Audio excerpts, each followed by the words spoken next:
출애굽기 14장 1절로 31절 제가读여러분께 한 번씩 남겨드리겠습니다.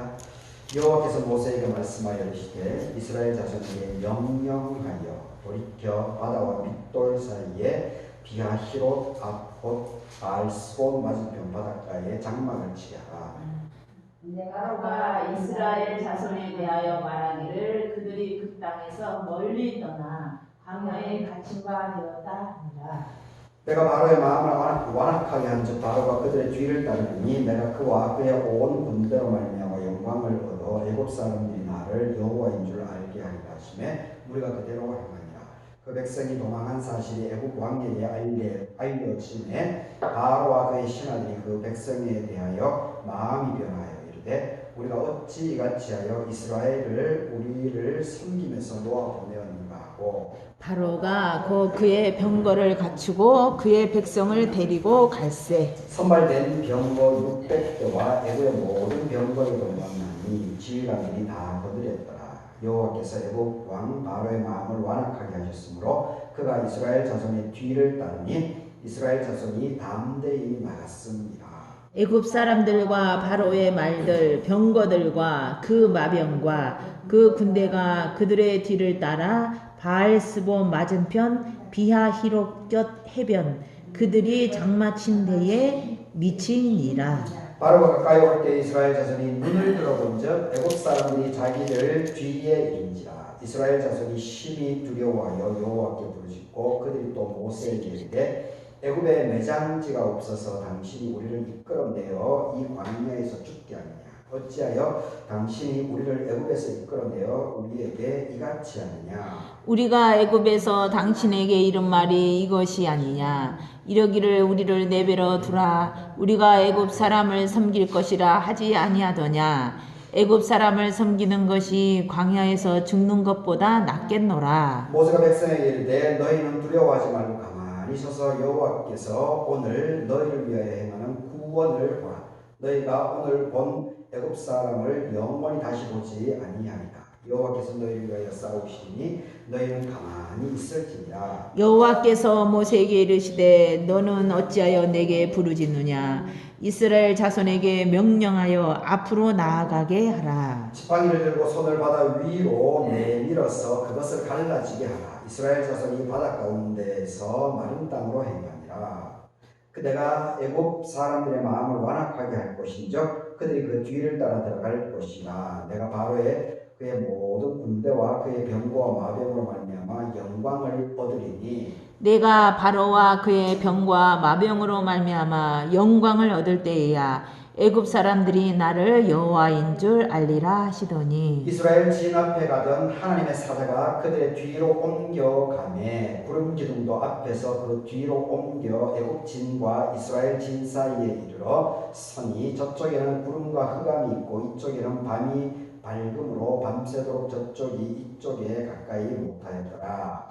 모세가 바로 위에 손을 내밀매 여호와께서 큰 동풍이 밤새도록 바닷물을 물리하게 하시니 물이 갈라져 바닷가 마른 땅이 된지라. 이스라엘 자손이 바다 가운데로 육지로 걸어가고 물은 그들의 좌우에 벽이 되니 애굽 사람들과 바로의 말들 병거들과 그 마병들이 다 그들의 뒤를 추격하여 바다 가운데로 들어오는지라. 새벽에 여호와께서 불과 구름 기둥 가운데서 애굽 군대를 보시고 애굽 군대를 어지럽게 하시며 그들의 병거 바퀴를 벗겨서 달리기가 어렵게 하시니 애굽 사람들이 이르되 이스라엘 앞에서 우리가 도망하자.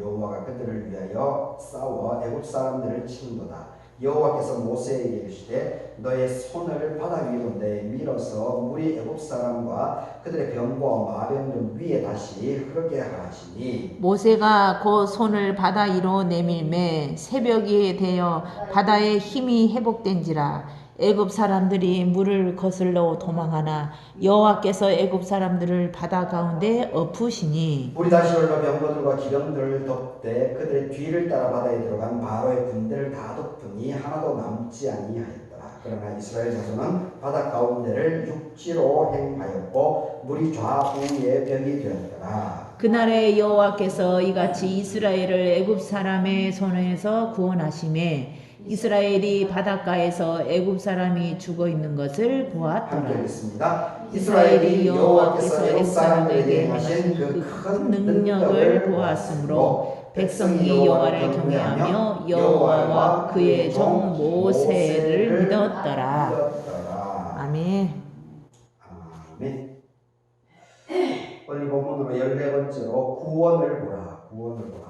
홍해를 건너라. 구원을 보라. 홍해를 건너라. 이런 제목으로 말씀 생각해 보겠습니다. 오늘 부활절 마지막 7주 수요일입니다. 이에 정하신 최순남 원사님, 신남선 목사님, 이교준 사무위 하나님의 은혜를 바라겠습니다. 아멘. 드디어 이 14장의 출애굽기 가장 그 홍해 바다가 갈라지는 이 사건이 오늘 여기 31절까지 기록되어 있습니다. 이 홍해가 갈라지는 이 사건이 아마 이 다양한 영화로도 만들어지고 문학 작품으로도 만들어지고 어떤 저 모양으로 많은 사람들에게 이렇게 영감을 주고 또 감동을 주는 그런 본문 가운데 하나입니다. 오늘 이렇게 천천히 한번 살펴보도록 하겠습니다. 이 바로는 끝까지 이스라엘 백성을 도와주지 않습니다. 제가 몇 번이나 지금 얘기를 하고 있지만 바로의 그 도와주지 않음은 이집트의 입장에서 보게 되면 당연한 겁니다. 그리고 이집트 백성으로부터는 당연히 지지를 받겠죠. 하지만 이스라엘 백성의 관점에서 보게 되면 아주 완악한 거죠. 완악한. 그래서 뭐든지 사람들은 자기 입장에서 모든 것을 바라볼 수밖에 없습니다. 그것은 잘못된 것이 아닙니다. 그리고 자기 입장에서 자기 중심을 가지고 모든 것을 바라보고 이렇게 헤쳐나가는 것이 나쁘다고 할 수가 없습니다. 그런데 이제 그 기준점들은 있죠. 기준점들은. 그래서 이제 그런 기준점들이 바로 우리 대한민국 같은 경우는 이 헌법이라고 하는 그 중심축을 만들어 놓았죠. 우리 그리스도인들에게는 신구약 성경이죠. 신구약 성경. 그리고 중요한 것은 구약에 있어서는 이 십계명이 가장 중심입니다. 그리고 신약에 있어서는 예수님의 말씀들입니다. 그리고 예수님의 삶의 모습. 이것이 가장 중심축입니다. 뭐든지 이것을 십계명과 예수님의 삶들, 말씀을 중심축으로 놓고 이 상황을 바라보고 이렇게 설명을 해 나가는 것이 중요합니다. 그런데 또 그것도 또 만만치 않습니다. 헌법도 그렇고 성경 말씀도 그것을 또 어떻게 해석을 하느냐, 어떻게 적용을 하느냐, 이것이 또 차이가 납니다. 사람들마다. 그래서 이제 그 논쟁들이 막 벌어지고 갈등들이 벌어지고 그리고 결국은 카톨릭하고 개신교의 분열도 일어나게 되고 교단의 분열도 일어나게 되고 이런 현상들이 벌어집니다. 하나님의 말씀을 어떻게 바라보고 어떻게 해석하느냐, 여기에 또 사람마다 또 생각이 다 다르다 보니까 어떤 그런 일들이 벌어지게 됩니다. 그래서 참 이게 참 만만치 않습니다. 이게 그래서 어떻게 해서든지 우리 스스로가 성경을 보고 성경을 이렇게 내 상황에 맞게끔 그것을 또 해석도 하고 적용을 하고 그런 훈련을 갖는 것이 참 가장 중요하죠. 그래서 스스로가 스스로의 믿음을 잘 이렇게 지켜 나가는 것, 그것이 하나님 안에서 그 은혜인 줄 믿습니다. 이리저리 이제 휘둘리기 쉽지만 그럼에도 불구하고 자기 중심성을 잘 잡아 나가게 될 때 하나님께서 기뻐하시고 그리고 사람들로부터도 지도력을 이렇게 인정받게 되고 그리고 가지고 사람들로부터 존귀함을 받아 나갈 수 있지 않을까 그런 생각을 해보게 됩니다. 하여튼 이 바로는 끝까지 이스라엘 백성을 놓아줄 생각이 없습니다. 5절에도 보게 되면은 중간에 백성에 대하여 마음이 변하여 이르되 우리가 어찌 이같이 하여 우리를 섬김에서 놓아 보내었는가. 이제 이스라엘이 5절 초반에 그 백성이 도망한 사실이 애굽 왕에게 알려졌다. 이제 이 10번째 이제 장자들이 다 죽어나가는, 그리고 가축들도 첫 번째 마패가 죽어나가는 그것을 기점으로 해가지고 이스라엘이 이제 탈출을 하지 않습니까? 근데 그 도망간 것이 바로에게 알려지게 되면서 이 마음이 또 바뀌어가지고 또 6절에 보게 되면 곧바로 병거가 이 말이 끄는 마차이지 않습니까? 그러니까 사람의 속도보다 훨씬 빠르죠. 훨씬. 그래서 곧바로 추격해서 잡겠다는 의지가 있는 거죠. 그리고 거기에 보게 되면 이 병거를 끄는 것이 7절을 보게 되면 선발된 병거 600대 선발이 되었다는 겁니다. 선발이 되었다는 것은 뭐겠습니까? 훈련이 잘 되었다는 거죠. 훈련이 잘 된 600대의 병거를 가져와서 이스라엘을 추격하니까 금방 따라잡겠죠. 금방 따라잡습니다. 그래서 10절을 보게 되면 바로가 가까이 올 때에 이스라엘 자손이 눈을 들어본즉 애굽 사람들이 자기들 뒤에 이른지라 이스라엘 자손이 심히 두려워하여 여호와께 부르짖었다. 그렇죠. 바로 병거들이 당연히 무장을 해서 오지 않겠습니까? 일부는 죽이고 일부는 죽음을 통해 가지고 위협을 하고 그래서 공포감을 집어넣어서 지도자들만 죽여버리게 되면 그 백성은 오합지졸이지 않겠습니까? 지도자가 없으면 그래서 곧바로 다시 이집트로 데리고 가기 위해서 이 완전 무장을 한 병거를 600대나 먼저 앞세우고 근데 곧바로 뒤를 따라오는 것이 보이니까 이스라엘 백성으로는 당연히 이 두려움이 생길 수밖에 없습니다. 그래서 여기 이제 첫 번째로 이 하나님의 기적 사건을 하나님과 함께하는 사건을 경험하고 있는 와중에 이스라엘 백성들이 이제 또 처음으로 이제 이 모세를 이때부터 벌써 원망하기 시작합니다. 그리고 사사건건 광야 40년 동안 사사건건 이 하나님의 사람인 모세를 자꾸 이랬다가 저랬다가 자꾸 해봤다거리죠. 계속 이게 고쳐지지 않습니다. 이게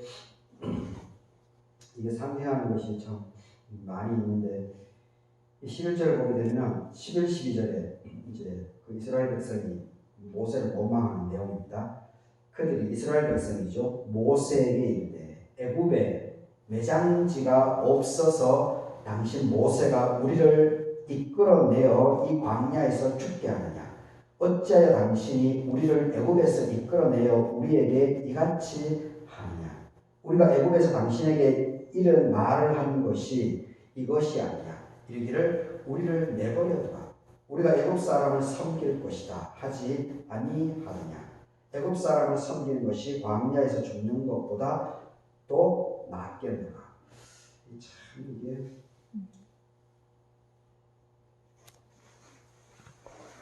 교회를 다니고 믿음이 있더라도 다 똑같습니다. 늘 이것이 반복됩니다. 탓하고 원망하고 자기를 돌아보고 자기를 다듬고 자기가 자기 신앙의 자기 믿음을 자기 길을 가야 되는데 문제가 생기면 자기에게 문제가 생기면 남을 탓합니다. 남을 원망하고 남을 핑계대고 이게 여튼 이 사람이 여기서 참 자유로울 수 있는 사람은 없습니다. 그래서 우리가 온전하게 하나님께 붙들려 있어야 됩니다. 하나님께 붙들려 있지 않으면 이렇게 사사건건 매번 하나님의 임재가, 즉 강력한 임재가 함께 하고 있는 상황이지 않습니까? 그럼에도 불구하고 그 강력한 하나님의 임재가 임하고 있는데도 불구하고 이렇게 마음에 이 사탄의 권세들이 이 사람들의 마음을 막 휘어잡아 버리죠. 휘어잡아.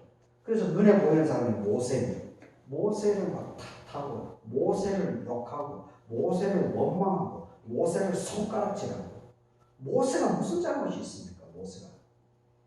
모세는 하나님의 명령에 따라서 그냥 이끌어 나갈 뿐인데, 그리고 갈 바를 알지도 못합니다. 모세는. 그래서 그때마다 모세가 하나님께 기도하면서 하나님의 인도하심을 그냥 모세도 순종함으로 따라가는 것밖에 없습니다. 그런데 모세가 안 그래도 지금 막 앞에서 이끌다 보면 이것저것 신경 쓸 일이 얼마나 많을 텐데 또 막 뒤에서 막 궁시렁대고 욕하고 막 손가락질하고 이러니 이 모세가 당연히 기분이 안 좋죠. 안 좋죠. 그래서 나중에 민수기 광야 시대에 가게 되면 막 화를 내고 막 그런 일도 벌어지죠. 하도 쌓이니까 그런 겁니다. 그래서 이게 이제 초반 스타트 부분에서 홍해가 갈라지려고 하는 바로 전에 백성들의 이 모세를 향한 원망. 이때는 아직 하나님에 대한 원망은 없습니다. 여호와께 그냥 부르셨다라고 10절에 얘기를 하죠. 그냥 모세에 대한 원망을 그냥 막 쏟아내고 있는 것을 봅니다. 그래서 보십시오. 13절에 모세가 백성에게 이르되 너희는 두려워하지 말고 가만히 서서 여호와께서 오늘 너희를 위하여 행하시는 구원을 보라. 너희를 어떻게 생명을 지켜주고 저 따라오는 이 이집트 마병들, 병거들, 이 사람들을 어떻게 그들로부터 어떻게 너희들을 살려내는지를 보라는 겁니다. 너희는 그냥 가만히 그냥 보기만 하라는 겁니다. 보기만. 너희가 오늘 본 애굽 사람을 영원히 다시 보지 아니하리라. 여호와께서 너희를 위하여 싸우리니 너희는 가만히 있을지어다. 구원을 이루어 나가고 역사를 이루어 나가는 것은 하나님이기 때문에 아무것도 두려워하지 말고 담대함으로 그냥 묵묵히 그냥 자기 갈 길을 가라는 겁니다. 묵묵히. 요동치는 일이 있더라도 제발 그렇게 그 환경 상황에 요동치지 말고, 그래서 남을 핑계대고 남을 탓하고 남을 욕하고 남을 헐뜯어내고 이런 걸 하지 말고 하나님께서 어떻게 너의 길을 책임져 주는지 그것을 가만히 두려워하지 말고 요동치지 말고 가만히 지켜보라는 겁니다. 이게 참 중요합니다. 그러니까 이제 모세가 이제 하나님의 명령에 따라서 그렇게 말하고 나서 이제 15절에 여호와께서 모세에게 말씀하십니다. 이제서야 평정을 시켜놓으니까, 모세가 평정을 시켜놓으니까 하나님의 음성이 모세에게 들려옵니다. 모세는 지금 자기 스스로도 어떻게 할지를 모르고 있는 겁니다. 그냥 하나님의 명령이 있으니까 그냥 나온 것밖에 없습니다. 그리고 그 홍해가 가로막혀 있는 것을 어떻게 대처해야 될지 모세 자체는 지금 모르고 있어요. 그래서 모세가, 그런데 하나님께서 말씀을 해 주셨기 때문에 그 말씀에 의지해서 그냥 나가는 것밖에 없습니다. 그래서 사람들이 쑥덕쑥덕 되니까 그것을 평정시키는 거죠. 평정시키고 나니까 하나님께서 모세에게 이제 방향을 제시해 줍니다. 대안을 제시해 줍니다. 그러니까 공동체에서 자꾸 막 분란이 일어나고 자기의 목소리를 내는 것은 잘못이 아닙니다. 각자의 생각이 있기 때문에 어떻게 이제 자기 목소리를 내는 것은 중요합니다. 그런데 이 목소리를 내는 것이 상대방을 무시하고 그리고 상대방을 협박하고 상대방을 이 자존감을 깡그리 무시하는 쪽으로 폭력적인 방식으로 공동체를 와해하는 쪽으로 이것이 나가게 될 때는 그것은 문제가 생깁니다. 내 생각을, 내 의견을 정확하게 정중하게 예를 갖추고 말을 해야 됩니다. 그리고 그것을 조정해 나가야 됩니다. 나만 옳은 것이 아닙니다. 상대방도 옳을 수 있기 때문에 그것을 조정해 나가야 됩니다. 그렇게 할 때 이게 평정이 됩니다. 평정이. 고요해집니다. 고요해집니다. 고요해질 때 하나님의 음성이 들려온다는 겁니다. 막 지팔지 흔들고 있는데 하나님의 음성이 어떻게 들려옵니까? 하나님이 소리를 내더라도 듣지 못하죠. 자기 생각에 집중되어 있어서. 그래서 모세가 하나님의 명령에 따라서 했기 때문에 이 자기에게 원망의 소리가 있는 부분도 담대하게 그것을 평정시킵니다. 모세가 하나님과 함께 있기 때문에 지금 모세가 이렇게 할 수 있는 능력이 있는 겁니다. 나중에 모세도 자칫 헷가닥 해버리니까 그냥 감정에 격해져 버리니까 그냥 막 지팡이를 쳐버리고 분노를 해가지고 막 쳐버리고 막 그렇게 하지 않습니까? 그때는 물론 이제 모세가 스트레스를 많이 받은 거죠. 계속 쌓이고 막 그렇게 되니까. 결국 이제 하나님께서 모세를 그 책임을 묻는 부분이 있지만 하여튼 이렇게 모세를 지금은 이 초반이었기 때문에 모세가 상당히 담대했던 것 같습니다. 그리고 하나님의 은혜에 깊이 잠겨 있었던 것 같습니다. 그러니까 백성들이 원망하는 것도 그냥 툴툴 이제 자신감 있게 털어 나가는 거죠. 그러면서 평정을 시킵니다. 그러니까 15절에서 여호와께서 모세에게 말씀을 하십니다. 아주 중요한 부분입니다. 각자 의견들을 내더라도 평온하게, 정확하게, 따박따박, 감정에 격하지 않게끔 하라. 그러면서 서로 조율을 해나가고, 그리고 평온하게. 그럴 때 하나님께서 우리에게 길을 보여주신다는 겁니다. 그래서 너는 어찌하여 내게 부르짖느냐. 이스라엘 자손에게 명령해서 앞으로 나아가게 하고, 첫 번째 명령이죠. 나가라는 겁니다. 지금 바다가 있지만 나가라는 겁니다. 그리고 두 번째가 16절에서 지팡이를 들고 손을 바다 위로 내밀어서 그것을 바다를 갈라지게 하라. 이스라엘 자손이 바다 가운데서 많은 땅으로 행하게 될 것이다. 이 두 가지를 하나님께서 명령하신 겁니다. 바다가 있지만 가라는 겁니다. 장애물이 있지만 다윗도 보십시오. 다윗도 골리앗이 있었음에도 불구하고 골리앗 앞으로 나가지 않습니까? 그러니까 뭐든지 이 공포감을 주는 그 대상에 눌려버리면 내가 집니다. 그런데 담대함으로 정면으로 나아가게 될 때, 하나님에 대한 믿음을 가지고 나아가게 될 때 거기서 역사가 일어납니다. 멀리서 보고 기가 죽어버리면 그 게임 아웃이죠. 그런 사람은 쓰임받지 않습니다. 근데 큰 문제점이 있더라도, 큰 무게감을 갖고 있는 돌풍이 오더라도 담대하게 그것을 정면으로 나가게 될 때 거기서 하나님께서 힘주시면 그것을 돌파해 나가게 되겠다. 거기서 신앙의 역사, 하나님의 역사가 증거가 되는 겁니다. 그래서 임마누엘 하나님을 내가 경험하게 됩니다. 그것이 바로 이 간증을 할 수 있는 간증거리가 늘어나게 되는 것이다라고 하는 것을 우리가 여기서도 잘 새길 수 있어야 됩니다. 그런데 백성들은 그 문제가 홍해 바다가 그 뒤에서 막 쫓아오니까, 죽이려고 쫓아오니까 거기서 그냥 손을 나가고 손을 그러면서 막 남을 탓하기 시작합니다. 이 자신감이 없는 거죠. 자기 스스로가 야곱처럼 하나님과 맞서 싸우려고 하는 그런 결기가 사람들이 있어야 됩니다. 그래야 뭔가를 일구어 나아갈 수 있고 사람들로부터 신뢰감을 줄 수가 있습니다. 근데 그런 결기가 없이 막 있으면 그렇게 하면 좀 다행이죠. 앞에 있는 사람은 욕하고 포보되고 그런 큰 사람이 절대 못 됩니다. 그리고 하나님께 쓰임받지 못하니까 하나님께서 그런 사람은 아주 싫어합니다.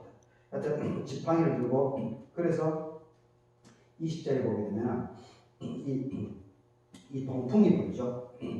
그 21절에 큰 동풍이 밤새도록 바닷물을 물러가게 했다. 동풍이 불어가지고 이 바닷물을 갈렸다라고 얘기를 합니다. 그리고 나서 또 28절을 보게 되면 물이 다시 흘러서 병거들과 기병들을 덮되 그들의 뒤를 따라 바다에 들어간 바로의 군대를 다 덮어버렸다. 새벽에 27절에 모세가 손을 바다 위로 내미니까 이스라엘 백성들이 오고 나서 새벽이 되어서 바다의 힘이 회복되었다. 그래서 물이 다시 이 바다가 되면서 이스라엘 백성들이 다 사라지게 되었다. 이렇게 얘기를 하고 있습니다. 그래서 31절에서 이스라엘이 여호와께서 애굽 사람들에게 행하신 그 큰 능력을 보았으므로 백성이 여호와를 경외하고 여호와 그의 종 모세를 믿었더라. 이제 결과가 좋으니까 이 양반이 또 막 희덕대는 겁니다.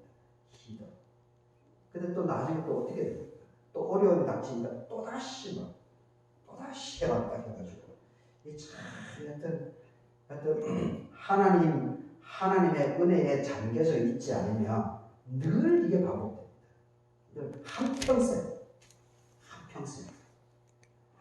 근데 베드로라든지 사도 바울을 보게 되면은 이 성령 강림을 통해 가지고 이 희번덕 되는 것이 온전히 치유가 되죠.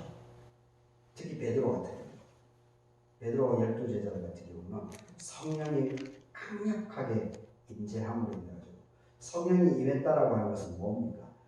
하나님의 은혜에 덮여져 있는 거죠. 그러니까 그 이후로는 베드로가 실수를 하지 않습니다. 원망하고 탓하고 남 핑계를 대지 않고 온전히 자기가 스스로 자기 믿음으로 하나님만을 예수님만을 바라보면서 한평생을 이제 쭉 살아나가야 돼요. 그래서 우리가 이 인간적인 이 부분들을 승화시켜낼 수 있는 것은 내 의지와 내 힘과 내 능력으로 절대 안 됩니다. 어떻게든지 하나님의 은혜를 갈구하면서 성령님이 나와 늘 동행하고 그리고 성령의 은혜, 하나님의 은혜에 꼭 잠기는 것 외에는 이 대안 자체가 없습니다. 그래서 우리가 늘 그런 부분들을 사모하면서 이번 남은 한 주도 여러분들이 승리해 나갈 수 있기를 바라겠습니다. 다 같이 기도하도록 하겠습니다. 우리가 애굽에서 당신에게 이런 말이 이것이 아니냐 이르기를 우리를 내버려두라 우리가 애굽 사람을 섬길 것이라 하지 아니하느냐 애굽 사람을 섬기는 것이 광야에서 죽는 것보다 낫겠노라 모세가 백성에게 이르되 너희는 두려워하지 말고 가만히 있어서 여호와께서 오늘 너희를 위하여 행하시는 구원을 보라 너희가 오늘 본 애굽 사람을 영원히 다시 보지 않게 될 것이다. 이스라엘이 여호와께서 애굽 사람들에게 행하신 그 큰 능력을 보았으므로 백성이 여호와를 경외하며 여호와와 그의 종 모세를 믿었더라. 아버지 하나님, 오늘 순서에 따라서 출애굽기 14장 드디어 홍해의 바다를 건너고 이제 출애굽을 성공시켜 나아가는 그런 마지막 과정을 보게 됩니다. 하지만 그때도 바로가 이스라엘 백성들이 도망한 것을 보고 곧바로 병거 준비된 군인들, 말을 타는 군인들을 600대나 이렇게 보내면서 이스라엘 백성을 추격하는 과정 속에서 바다 앞에서 이스라엘 백성들을 만나서 백성들이 두려워하는 그러면서 하나님께 울부짖으면서 또 지도자였던 모세를 원망하고 탓하는 이런 믿음 없는 것을 보게 됩니다. 아버지. 하나님 아버지, 우리들 늘 하나님의 은혜에 깊이 잠길 수 있도록 도와주시옵소서. 그래서 이 백성과 같이 변화되기 이전에 베드로나 제자들과 같이 그러한 우르를 우리가 범하지 않도록 하나님께서 늘 잡아주시옵기를 간구드립니다.